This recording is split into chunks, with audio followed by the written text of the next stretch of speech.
after 4 seasons at Vanderbilt in women's tennis, Anna Ross is transferring and has signed with Michigan for the fall of 2023 as a grad transfer. The 2022 All-American played at number 2 and 3 singles and number 1 doubles with records of 36 and 42 in singles and 55 and 46 in doubles. ITA high ranks number 7 in doubles and number 37 in singles. So this might have been expected anyway for her to be gone because of the scholarship limit potentially, because Vanderbilt does have 2 players coming in and they're like number 3 recruiting class in 2023 according to tennisrecruiting.net. Yeah, overall they have 3 seniors, but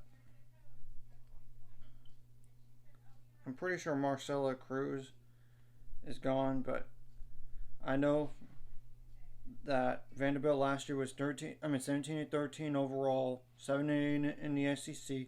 They made it to the National Indoor Tournament by surprise because they defeated NC State at NC State 4-3, the eventual NCAA tournament runner-ups.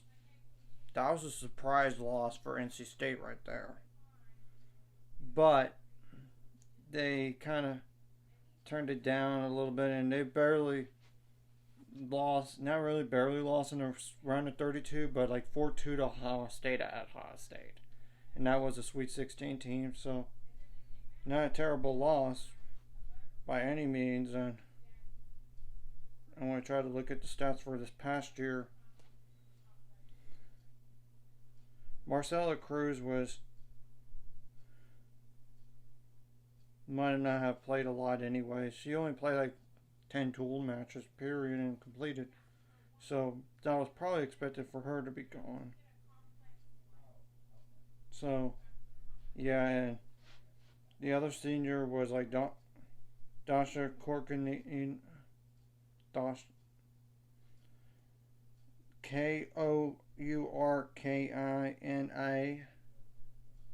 And I'll go. And she was like hardly played too, so really, in terms of singles, but doubles, Anna Ross was there consistently, and Marcella Cruz was there consistently as well. So they have to replace 2 doubles teams anyway. So maybe one of those players was a scholarship player.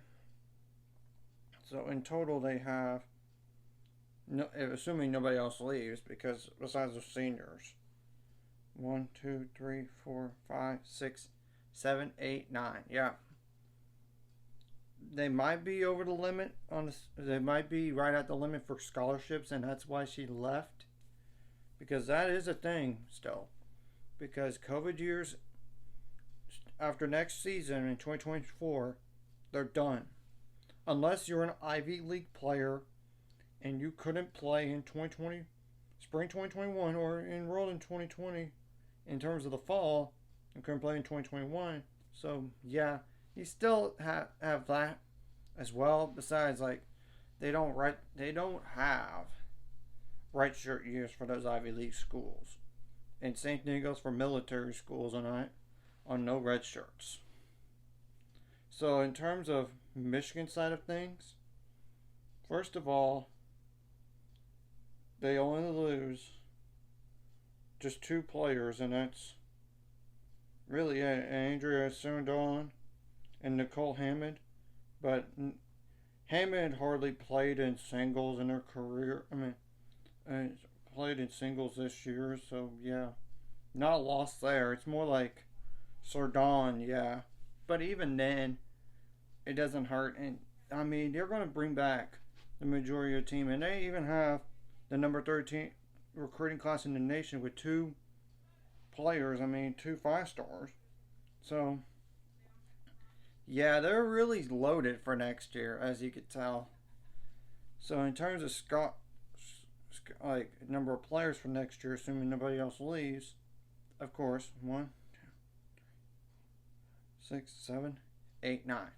I think they might be out of scholarships themselves. If not, maybe one more. And same thing goes for Vanderbilt. Either one more or none. But I will say this about Michigan going into next year. This is their, and last year they were in Elite 8 team. They lost to Stanford 4-0. Not really, not not Stanford. I meant Georgia 4-0, and it was ugly. I mean, I'm going to go over that match.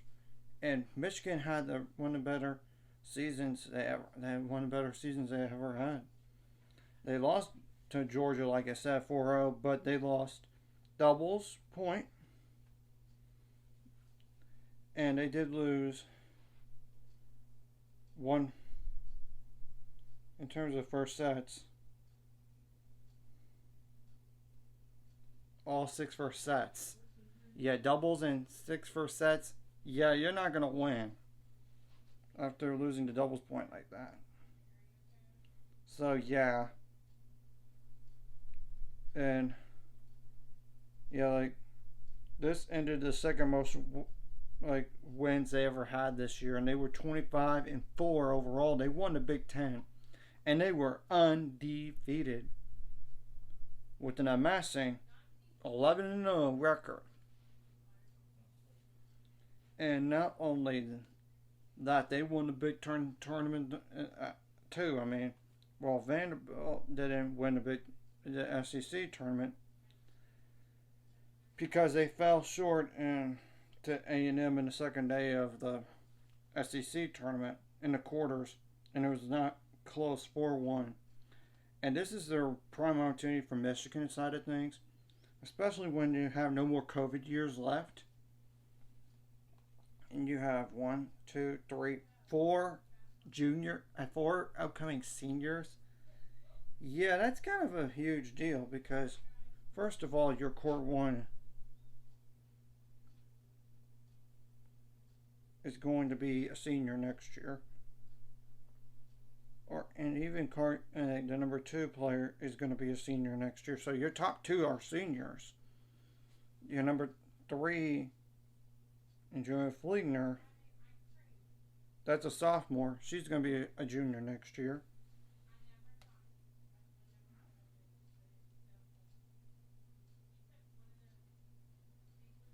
And Lily Jones, their number 4 player, they're basically only losing like their number 6.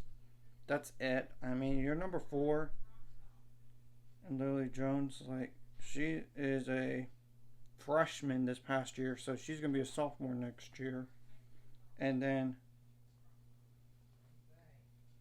Gayla, with that last name, the other is, yeah. So you're going to have, and really, Mary Kelly is not a player that's going to play a lot. So you have literally 3 seniors that start in singles. Now, in terms of doubles, yeah, your number 1 doubles is your top 2 in Fligner and Jones. Like I said, they're going to be, their number 2 doubles should stay the same, and I was doing the number 1 as well. And yeah, their number 3 doubles could very well include that other senior as well. So yeah, you're gonna, and Sordana's going, like I said. So you gotta figure out your number 3 doubles. But I mean, after that, you are set. And maybe instead of just making just the final site, to make a Final Four push. That's the goal for next year. They are good enough to get back to the final site again. It's in Stillwater, Oklahoma. It's a matter of, can they do it again? And if they do, can they go further than an Elite 8? Like, I don't know, like a Final Four, a national title appearance, or a national championship. That's going to be interesting. I don't know about the Vanderbilt side of things, and I know one thing right now. They're going to have to improve to think about a Sweet 16. And first of all, Anna Ross was a number 2 singles player. She was like 2-8 this past year. She probably had injury issues, and that's why she couldn't play as much. Yeah, Dasha, not really a loss for them, but Cruz, it could be a loss in terms of singles, like 2 singles players, and that's it. But doubles, yeah, your number 1 is probably gonna have to change, and your number 2 is gonna have to change. So you gotta figure out for Vanderbilt your number 1 and number 2 doubles. I mean, and that's the telling the truth. We'll have to wait and see what both of these rosters officially look like. It's just me speculating that the seniors are gone, and you never know these days because COVID years still exist, like I said. So, anyways, if you like this content, like and subscribe, and see you guys on 5 subscribers. We're on the road to it. Let's go. And this edition for Michigan right here only helps them. It's going to make their lineup even stronger, I would dare to say, because now you got yourself to the point of you're going to have a solid doubles lineup and a solid singles lineup. It's a matter of can you play really well outside, because I know Michigan is not going to play a lot of outdoor matches per se, but you know, we have to wait and see, especially when they need to get ready for the outdoor season. Though the Big Ten doesn't do any favors sometimes and just play indoors a lot because of the weather. But maybe they will play some more outside. But let's see.